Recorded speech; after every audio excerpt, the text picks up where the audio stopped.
10.639, 13 anos depois, nos dá sempre a sensação de uma ação inaugural. Às vezes a gente se cansa porque parece que a gente está falando de algo que começou ontem. Por quê? Dentro não só da escola, mas no campo gestor das políticas públicas, a própria implementação da lei tem sido um problema. Então é uma luta que não se concluiu. Tinha mais coisa para dizer, mas não dá tempo. Obrigada.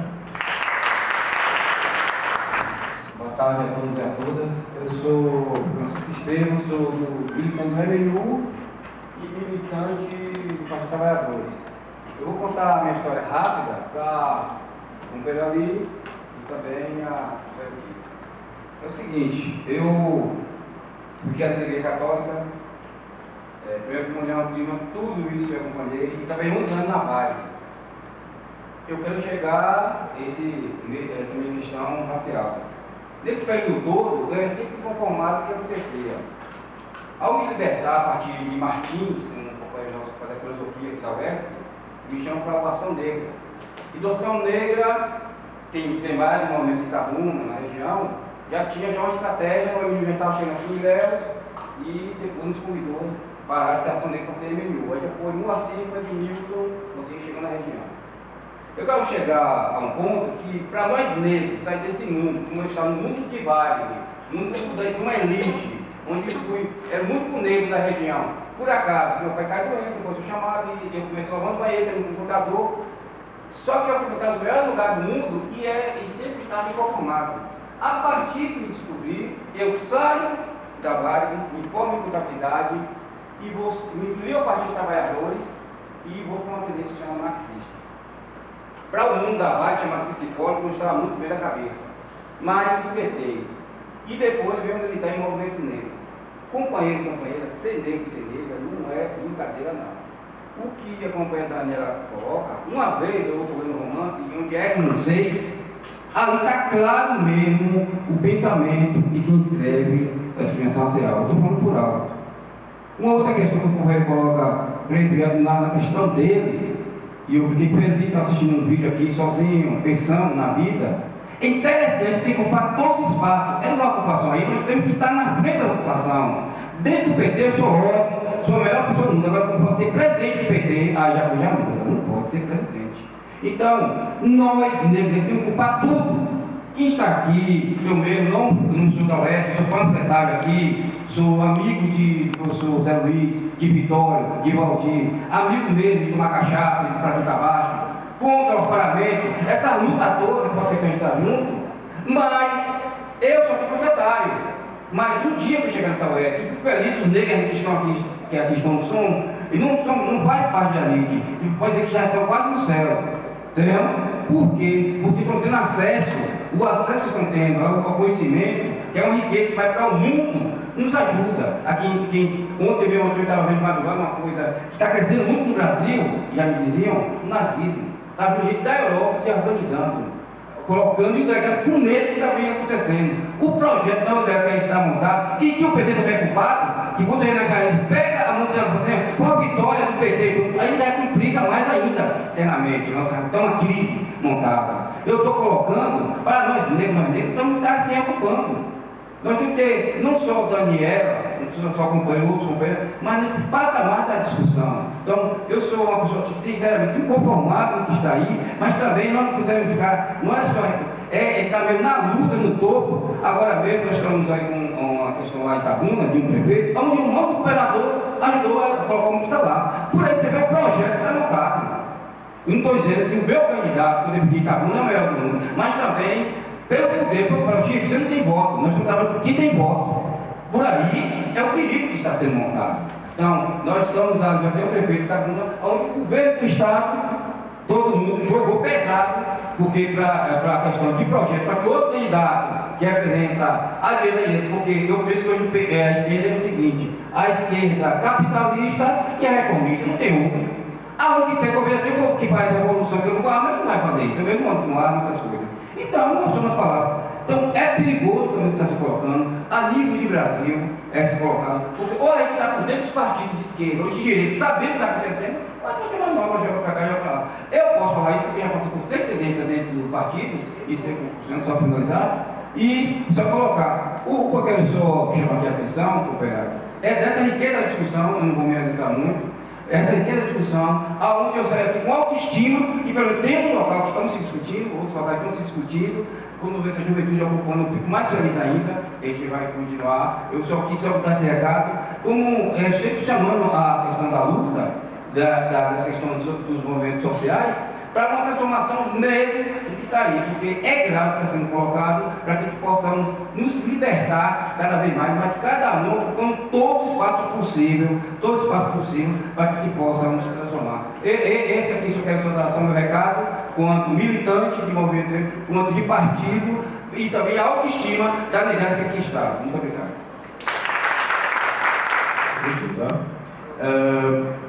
De novo, né, segundamente, boa tarde. Primeiramente, a gente já continua recuando para essa semana toda e lá fora também. Então, eu queria agradecer as contribuições muito pertinentes do professor Everton, tá? E eu queria também expor um pouco da minha situação.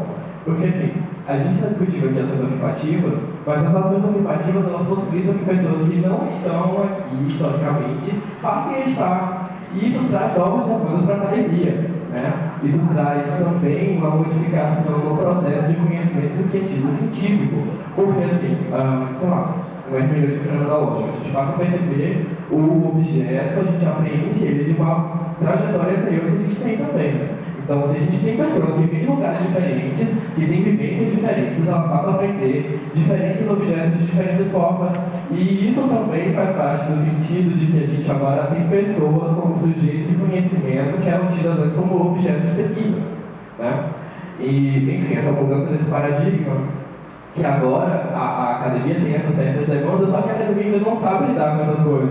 Por exemplo, no meu caso, eu fiz esse trabalho, não tenho orientador, foi essa questão, né, que você colocou, que eu devia ter deixado mais explícito, o que eu fiz com isso, né, uma pesquisa pessoal, eu tive que usar referencial teórico sozinho, enfim, porque assim, como eu falei, né, aquela questão do curso de direito que os estudantes do pessoal do nosso curso da minha área têm esse complexo de achar que é Deus, de achar não, de ter certeza, né? Enfim, isso é outro aspecto. Então, assim, outro ponto também que eu queria colocar é a questão de que também isso é uma questão muito institucional da própria UESC, porque, assim, nessa questão, né, de que o que pessoas estão aqui dentro produzindo para quem? Eu fiquei muito feliz, de verdade, foi uma preparação na segunda-feira, quando a gente estava lá no Jorge Amado, porque esses mesmos tecidos que estão em cima daquela bancada, eles estavam em cima da bancada de lá também. E isso foi muito simbólico, porque essas estampas de África, de Moçambique, como eu estou vendo ali, elas estavam à frente de quê? Qual o Brasil da Oeste? Uma cruz de Malta. O que é a cruz de Malta? Né? O que ela simboliza? A colonização, o etnocídio, o genocídio. Né? E, enfim, todas essas discussões que vêm sendo travadas aqui essa semana toda e que, como o Fábio sempre coloca, o evento ele vai se encerrar, mas ele não vai acabar, porque essas discussões são simples, né? São, como o professor Ivair disse no professor Maldonado, é uma guerra perpétua. Mudam os atores, mudam o cenário, mas a guerra ela sempre existe. Então a gente está aqui sim para incomodar sim, para buscar novas demandas sim. E apesar de todos esses empecilhos que acontecem, né, que a gente acaba trazendo aqui de certa forma, a gente não continua aqui sim, resistindo sim, ocupando sim. Nesse sentido, eu queria parabenizar a colega que eu esqueci o nome, no sentido de investigar o próprio Salobrinho, porque a UESC ela se coloca acima. Né? É um mundo perfeito, né? Uma universidade de excelência, onde tudo funciona, onde tudo dá certo. E, enfim, né? Tem todo mundo, você pode vir, que a gente recebe você de braços abertos, não importa que a cruz de Malta esteja lá no alto daquela torre, de uma estrutura de arquitetônica do campus de Panótipo, né? De que dá a impressão de que você é acolhido, né? Que esses pavilhões eles formam braços, né? A gente abraça, a gente recebe, mas é mentira. Enfim, isso dá uma outra discussão que não vem ao caso, e eu acredito que seja só isso mesmo, né? Expor essa situação e parabenizar a colega e agradecer a presença de vocês todas e uma boa tarde. Então, gente, boa tarde a todos e todas. agradecer e parabenizar a comissão organizadora desse evento. A gente entende mesmo a necessidade de discutir essa temática dentro da Universidade Estadual de Santa Cruz. Né? Eu faço parte do coletivo Só Podia Ser Preto. Ano passado nós fizemos a primeira jornada aqui na UESC, na qual teve a presença da reitora, inclusive, né? Foi um momento importante, não apenas para a gente do coletivo, mas para todos os estudantes e estudantes cotistas da universidade. E esse tema ele precisa ser muito mais discutido, muito mais do que é.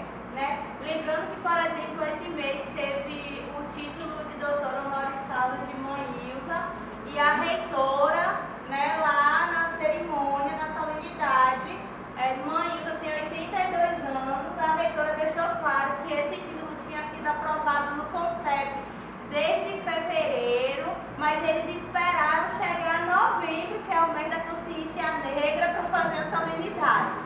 Né? Então, a gente percebe, né, Não, ela falou, eu tenho certinho, tudinho, assim, que ela falou, que ela fala pausadamente, com calma, eu anoto tudo no meu juízo. Quando eu ouvi aquilo, meu mundo caiu, porque eu falo assim, esse é o problema, porque quando a gente fala dessa onda de fascismo, essa onda conservadora, que a gente está vivendo hoje, por exemplo, que as meninas apontaram no trabalho, né? Que os estudantes têm problema em reconhecer o seu lugar, quem eles são, mas que os professores também é reflexo disso, né? Que toda a comunidade escolar é reflexo disso. Lembrando que muitos desses professores passaram por essa universidade, lembrando que muitos professores aqui dentro não avançam nesse debate. Corriqueiramente a gente ouve professores específicos, né? E mais exacerbados, professores de exatas, dizendo que o nível da universidade caiu após a entrada dos cotistas, e a gente não tem de fato uma criminalização dessas ações, né? No sentido de retratação, no sentido de punição, no sentido pedagógico, de obrigar essas pessoas a fazerem cursos, né? A aprender a ser gente de verdade, que eu acho que precisa isso mesmo. Né? Então, é nessa emergência que surge esse seminário, e é muito importante que a gente tenha essas ações. Né? Não apenas um seminário, mas que a gente consiga fazer essas discussões todo o tempo, porque é dessa forma que a gente vai se fortalecer, que a gente vai conseguir dar respostas assim, de imediato. Quando a gente sofre uma violência, quando alguém sofre uma violência, a gente conseguir fazer isso, a gente faz com que essas pessoas entendam que elas não estão sozinhas, né? Que elas estão certas para fazer determinados questionamentos, né? E aí a gente vê essa questão, tudo como é que fica nessa universidade, que é linda, que é maravilhosa, né? E que se cercar é um hospício, se cobrir é um circo, mas enfim, né? Seria basicamente isso, né? E eu vejo bem isso assim, né? Se nós temos os alunos, os estudantes que a gente tem essa galera esculhambando a gente no Facebook, como a PUC-UESC tem sido, isso é reflexo inclusive do pensamento dos professores dessa instituição, né? É reflexo, porque os estudantes acabam por copiar alguns comportamentos de alguns professores. E aí, quando a gente vai lá na ponta final, que é o ensino médio, o ensino fundamental, a gente percebe como esses estudantes, jovens, adolescentes são violentados por esses profissionais que passaram por aqui também. E muitas vezes, né, eles não são totalmente culpados, porque muitas vezes, quando eles estudaram aqui, eles não tiveram esse acompanhamento, eles não tiveram essas discussões, eles não puderam participar disso. Mas então, basicamente isso. Gratidão. Só para concluir, o que o professor Everton colocou no nosso trabalho, a gente tem interesse em continuar e usar o trabalho. Tem sim, eu acho que é muito relevante, porque tem uma temática que tem que ser trabalhada. E o colega me perguntou a questão do currículo. Foi um dos primeiros análises que a gente fez, foi um projeto político-pedagógico da escola. E esse projeto é aquilo que a Daniela falou. O dia que se trata da questão negra é o dia 20 de novembro. Então, é só quando a escola em si se prepara para poder tratar essa questão. E o trabalho é um trabalho que a gente ficou sem tempo de apresentar algumas coisas que a gente fez, porque a gente precisava 20 minutos da apresentação, mas foi a metade do tempo. Esse trabalho foi muito relevante no sentido também do programa do PIBID, que é um programa que dá vez ao aluno. Então, trabalhar isso mostra para a gente a capacidade que a gente tem enquanto graduandos de licenciatura. Então, para a gente foi muito significativo, no sentido de a gente construir, no caso foi nós três que fez, mas foram 20 alunos, porque o que a gente colocou no trabalho foi o trabalho desse projeto de 20 pessoas, mas a gente se interessou em focar nessa questão de que não se é assim, não é relevante no ambiente escolar tratar a questão negra, por mais que exista essa lei, que foi uma luta dos movimentos sociais, é muito pouco. Então, quando a gente começou o nosso trabalho, a gente quis apontar a importância da sociologia no ensino médio, que agora talvez sofrer mais um golpe, porque era onde, dentro dessa escola, estava sendo trabalhada essa questão. Foi na disciplina de sociologia, onde foi uma unidade só para tratar a questão negra mesmo. Então, foi importante nesse sentido. Eu agradeço também, né, as colocações de todas e o colega ali que fez essa pergunta, espero que tenha sido respondida. Obrigada. E outra coisa assim, que eu queria deixar assim, colocar é a professora Lília de Santana Maria, eu sempre falo, porque foi uma professora que se formou em licenciatura de Ciências Sociais aqui na casa, que fez a diferença na escola. É que sozinha carregou mesmo todo o projeto, fez vários projetos de literatura, de ciências sociais, era professora de português também, dentro da escola, fazendo a diferença mesmo na parte física, e a transformação dos alunos foram evidentes na questão mesmo de trabalhar a estética negra, de demonstrar mesmo que teve um aprendizado, um crescimento muito importante. Então, só isso. Eu agradeço ao professor Edson por estar lá comigo. Né? O trabalho de Débora me chamou a atenção num slide específico, que é a representação dessa cisão histórica, dessa separação, o UESC, Salobrinho, a gente estava lembrando ali, você falou também, mas a UESC está no Salobrinho. Não é a UESC uma coisa, Salobrinho uma coisa, o endereço, o CEP é Salobrinho. E aí você mostra uma fotografia, né, uma imagem aérea que a universidade está colada na comunidade, até porque ela faz parte, né, geograficamente ela está situada, mas é uma separação, uma cisão histórica entre esses dois espaços. Eu lembro quando eu era estudante aqui na UESC, eu saí em 1899, eu não me recordo exatamente qual foi a pesquisa, mas era um organismo internacional que viria fazer uma pesquisa aqui no sul da Bahia e a referência era o curso de enfermagem, tinha que coletar sangue dos moradores do Salobrinho. Já estava no meu final de curso. E naquele momento a comunidade se negou a participar da pesquisa. Porque já em 1999 já havia essa separação. Né? Naquela época o pessoal do Salobrinho estudava aqui à tarde, não havia cursos no vespertino, mas eles entravam assim como sujeitos que entravam porque tinham que entrar, tinha um prédio da escola, mas não eram bem-vindos e bem-vindas aqui dentro.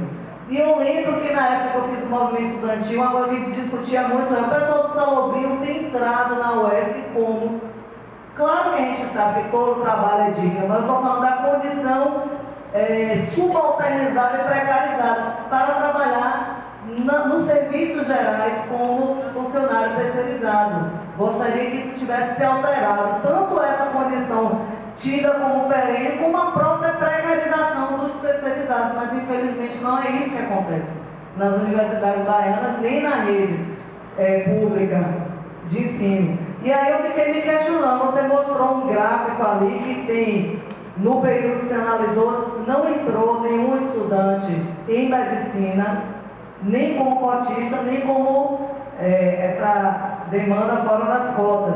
Eu fiquei me perguntando, será que já, nesse curso que é tido o ápice do prestígio social aqui dentro, será que algum estudante do Salobrinho conseguiu entrar? Então há um discurso da extensão, da pesquisa que é muito forte e cada vez mais, institucionalmente, a universidade vai se deslocando e vai se construindo como um universo em si mesmo, né? E o trabalho de Adelita me fez lembrar uma coisa assim que a gente precisa datar, né? embora o seu período seja outro. Cadê ela? Esqueci. Você citou o Tom Bessia e cita o de Lazense, que é um bloco afro da década de 80. Esse bloco afro, ele surge a partir da ação de um artista, de um homem negro que veio aqui para a região, que é o Mário Guzmão, um homem de Cachoeira, que estava já nesse trânsito no cinema, no teatro, na dança, nas artes negras em Salvador. Ele vem para aqui na década de 80 e tem a criação do de Lazense, tem o balé afro em Ilhéus, a Sheldara. Ele forma toda uma geração de artistas e eu acho que nós temos uma dívida com o legado de Mário Guzmão, né? Ele é pouco reconhecido. Ele é reconhecido depois do documentário da pesquisa, infelizmente, no Recôncavo, um pouco em Salvador e aqui na nossa região, que tem toda uma geração formada por Mário Guzmão, repito, um artista negro e que morreu em condições totalmente precárias. O cara morreu em situação totalmente precária em Salvador, né? E ele tem um legado dele aqui em Itabuna, em Guararema, em Ilhéus. E deixa eu ver qual foi outra coisa que o colega que falou há pouco, estudante de Direito, eu fiquei pensando quando você começou sua apresentação. Gente, o curso de Direito da UESC é a representação ainda da insistência dessa mentalidade coronelista, que eu ia falar colonial, dialoga, né? As duas mentalidades dialogam. E recentemente eu tive o desprazer de estar no mesmo espaço com um professor de Direito daqui da instituição, fazendo um discurso extremamente machista, intimidando pelo sobrenome, pela autoridade, né? E é um curso que tem uma genealogia, são as mesmas famílias que vão se reproduzindo dentro desse curso. Então, fulano que já se aposentou, seu filho, a sua filha, eles voltam para ensinar no curso. E eles vão reproduzindo essa máquina, dessa mentalidade coronelista, e nisso eu quero te dar parabéns. Ainda que seja um trabalho sem orientação, eu gostaria que você conseguisse, não você conseguir reverter, que a universidade consiga reverter isso, para que torne a sua pesquisa viável, com os trâmites acadêmicos que qualquer estudante tem direito. Todo estudante tem direito de ter uma orientação. Não que o orientador sabe mais, mas que é um trâmite acadêmico. Então, por que sua pesquisa não vai virar um TCC? Porque alguém não está disposto, não sei se seria o caso de dialogar fora do departamento de Direito, mas lembrar que sua pesquisa ela chega a ser polêmica porque ela está situada num departamento que se sustenta pela genealogia, pela genética, que se a gente for fazer uma pesquisa dessas famílias, a gente vai parar lá no coronelismo propriamente dito aqui nesse mundo da monocultura do cacau. É isso. Eu queria falar sobre o trabalho de Débora. Muito interessante. Assim que ela tinha começado a fazer a pesquisa do TCC, a gente já tinha conversado sobre, eu tinha achado muito interessante essa questão dos alunos, dos moradores nativos, se assim posso dizer, Salobrio não adentraram na UESC. E eu tive a disciplina, no semestre passado, pesquisa qualitativa. E o professor pediu para que a gente fizesse uma pesquisa de cunho social no bairro que a gente reside. Então eu fiz com a minha colega Tayara, ela está aqui, e como a gente reside no Salobrio, eu e ela, a gente decidiu fazer aqui no Salobrio. Foi interessante porque o professor pediu para a gente fazer um mapa social. E a gente percebeu que a divisão que tem entre a UESC e o Salobrio, ela não é apenas geográfica, ela é uma divisão social. As pessoas do Salobrio, elas se sentem ofendidas, inferiorizadas, discriminadas pelos estudantes que tanto estudam na UESC, no eixo de Itabuna, ou que residem no Salobrio apenas para poder estudar na UESC. Então, assim, foi uma pesquisa muito interessante, porque a gente fez esse mapa, colocando nele a nossa percepção do que a gente ouviu dos moradores, e a gente fez entrevista com 2 moradores, uma mais nova e a outra mais velha. E a minha experiência da entrevista com a menina mais nova, ela tem 20 anos, e alguma das perguntas foi como que era a vida social no Salobrinho. E quando ela falou em relação a fazer um curso superior, em momento nenhum, ela citou a UESC como opção. Ela citou Faculdade de Ilhéus, ela citou FTC de Itabuna, Unime, e a UESC não está nos planos dela. Então, essa menina de 20 anos, porque a universidade que está na frente da casa dela não é uma expectativa de futuro, entendeu? Além dos moradores também não terem uma vida social. Muitos recorrem a outras cidades, né, porque aqui em Salobrinho a gente sabe que falta muita coisa, falta saneamento básico, né, falta lazer, as ruas não são calçadas. Então, além disso tudo, de todos esses problemas estruturais do bairro, ainda existe essa divisão em que os moradores muitas vezes se sentem discriminados e afastados desse lugar aqui da universidade. Então, eu queria te parabenizar pelo trabalho e, como eu já falei, agradecer, né, isso que eu queria falar. Bom, gente, vou fazer aqui algumas colocações a respeito dos tratados apresentados, dos 3. Da Daniela a gente vai dialogando depois, fiquei curioso também.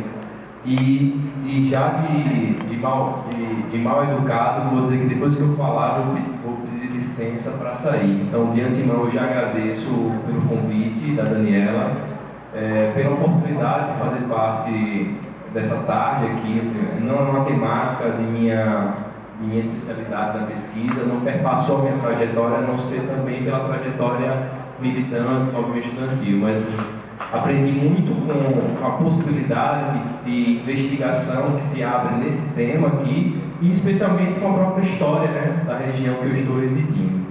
Bom, vamos lá.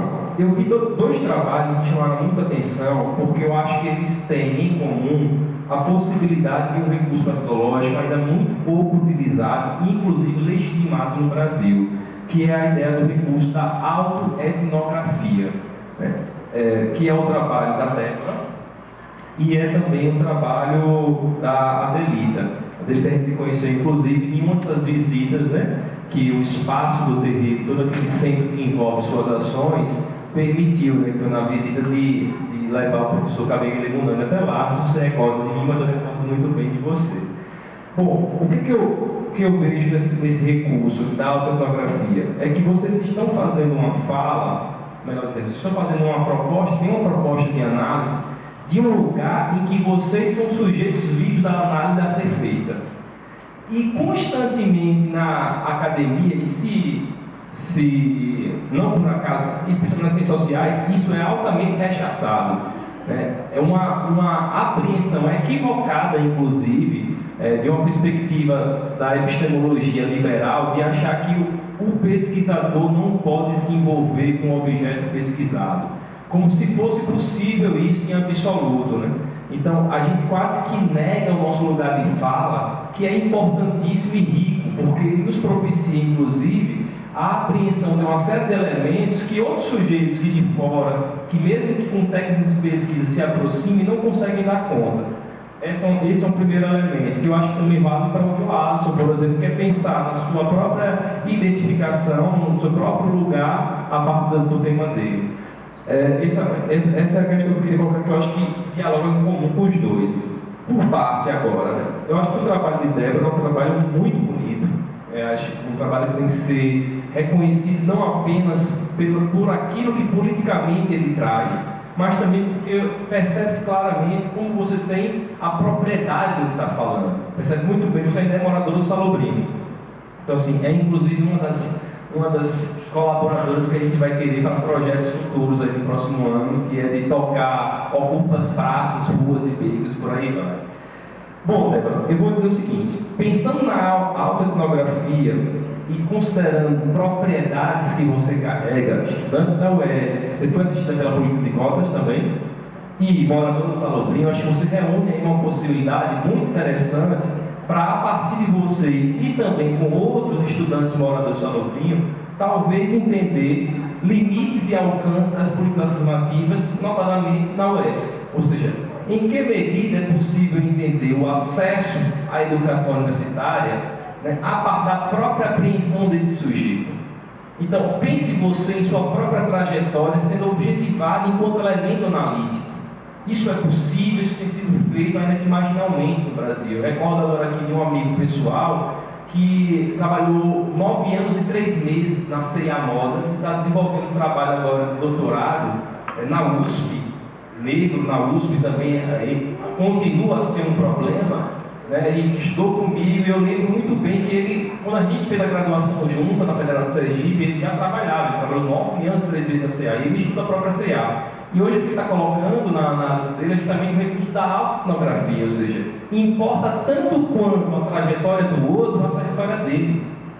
E há recursos técnicos para tentar objetivar essa trajetória. Então acho que tem alguma coisa aí que pode ser desdobrada na sua própria experiência, sua própria trajetória sendo objetivada.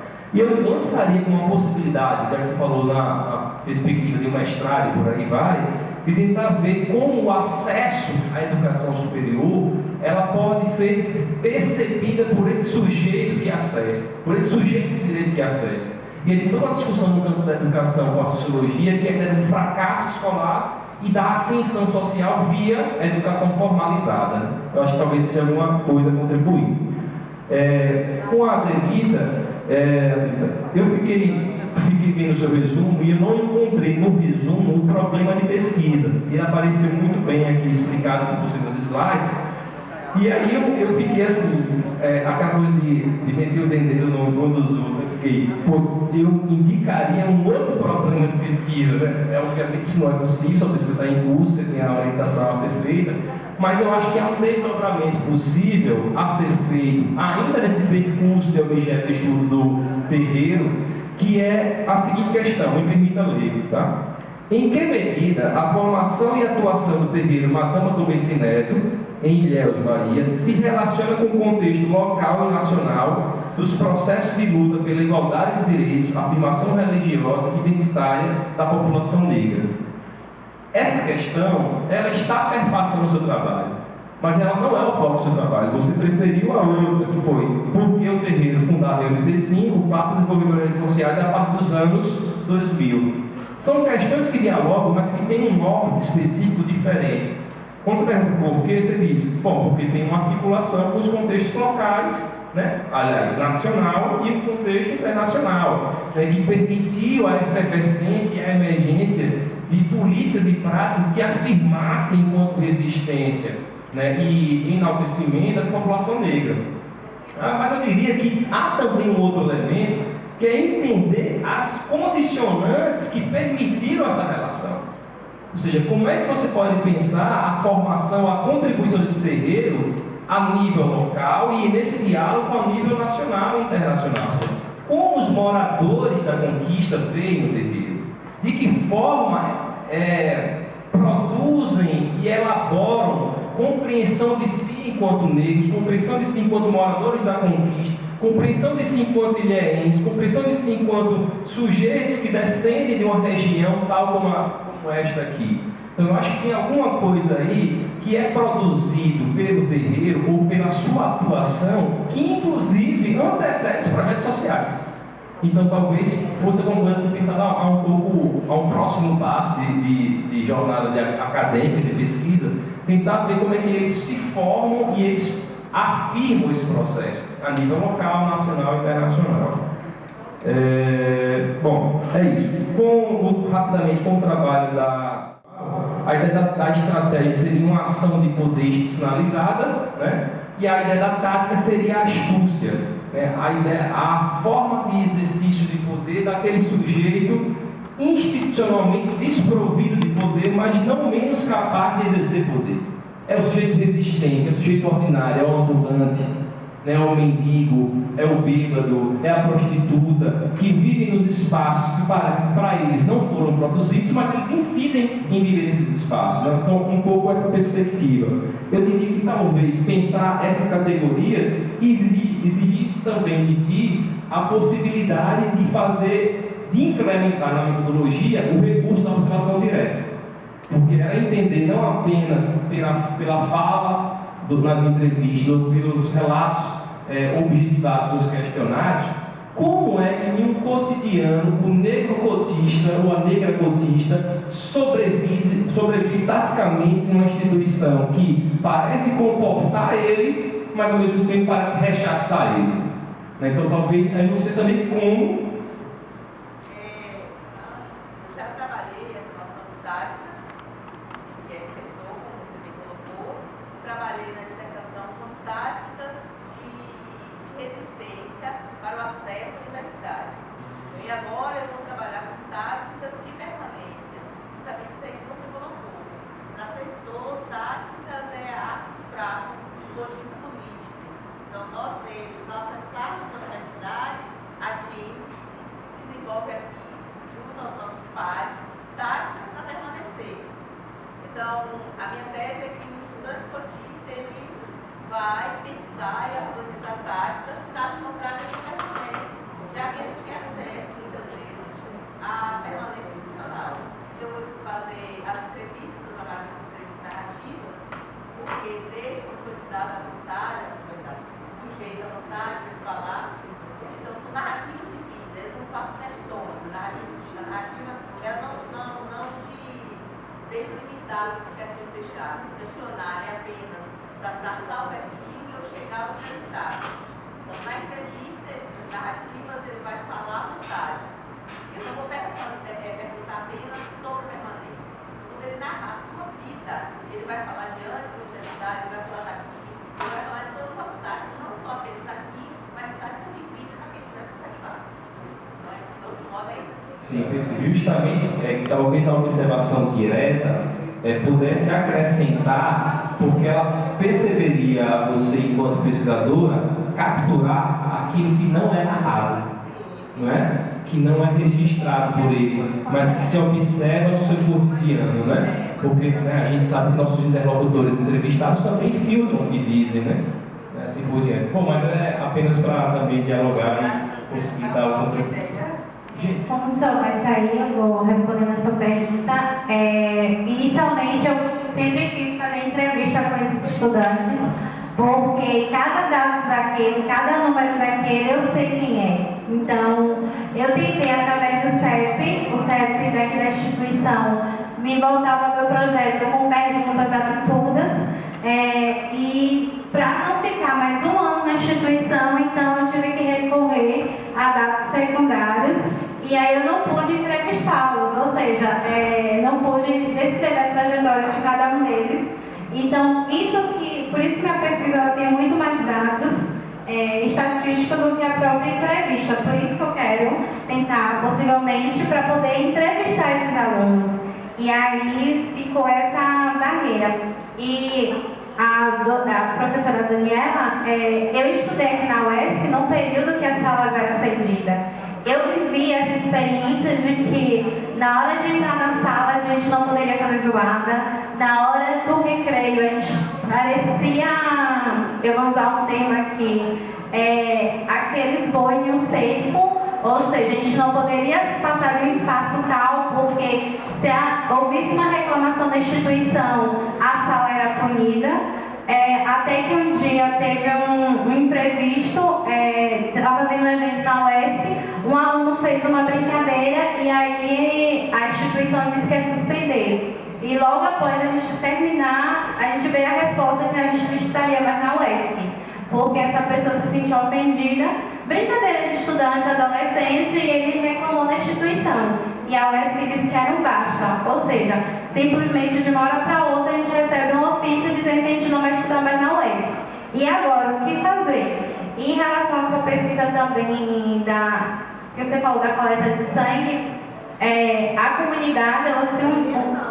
Não, o que a senhora falou? A comunidade um dia se reuniu e falou que não queria mais mais ser só cobaia nas pesquisas da UESC, porque a UESC fazia pesquisa, até hoje ainda faz, e não dá o retorno para a comunidade. Então, assim, a gente cansou disso, cansou de só vir a pesquisa, quando era pesquisa para falar sobre gravidez na adolescência, vamos pesquisar no Salobrinho. Violência, Salobrinho, drogas, Salobrinho, ou seja, a comunidade cansou disso, então a comunidade cansou de ser representada. E quando eu quis, inicialmente, meu projeto de TCC era falar dessa relação. E alguns professores chegam para mim e falaram assim, ó, um conselho, não trabalhe nessa temática.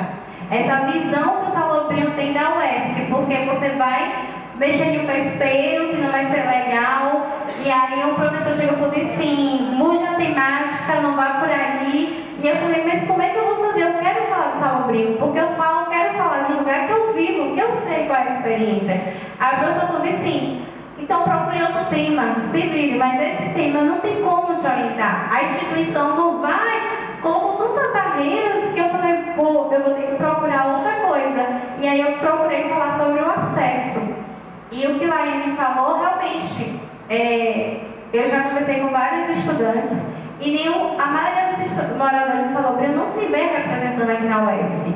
Há uma barreira até, há uns muros invisíveis que a gente fala, de querer adentrar aqui. Quando a gente consegue, parece que a gente está ocupando um espaço que não nos cabe. O professor já nos olha com uma cara assim diferente, já pergunta o que esse povo Salobrinho quer fazer aqui, o que esse povo acha que está ocupando aqui. Então, assim, se você for perguntar para os adolescentes da comunidade, quem quer cursar o ensino superior, ninguém se vê representado nessa instituição, por ser uma instituição elitista, por ser uma instituição predominantemente branca, os professores olhar para você por ser de Salobrinho e ter um certo preconceito.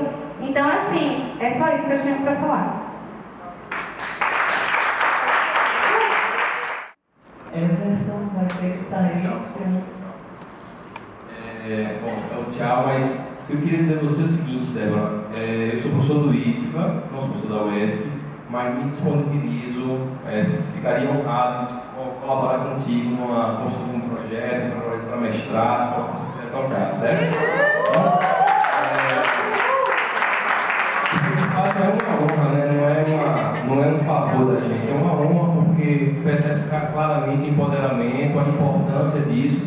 Eu vivo no Salobrinho também hoje, mas como você deve saber mais do que eu, há salobrinhos dentro do Salobrinho, né? O Salobrinho que eu vivo não é reconhecido enquanto Salobrinho, e inclusive os próprios moradores do lugar onde eu vivo não gostam de dizer que estão no Salobrinho. Eles dizem, vão ali no Salobrinho comprar alguma coisa. Eles moram no condomínio residencial fechado, que é onde eu resido hoje. Então, assim, para mim seria uma honra poder colaborar contigo, tá? Gente, eu peço licença e desculpas e ao mesmo tempo agradeço a oportunidade.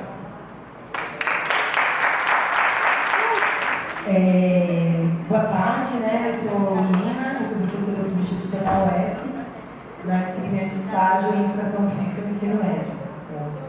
Eu tenho meio que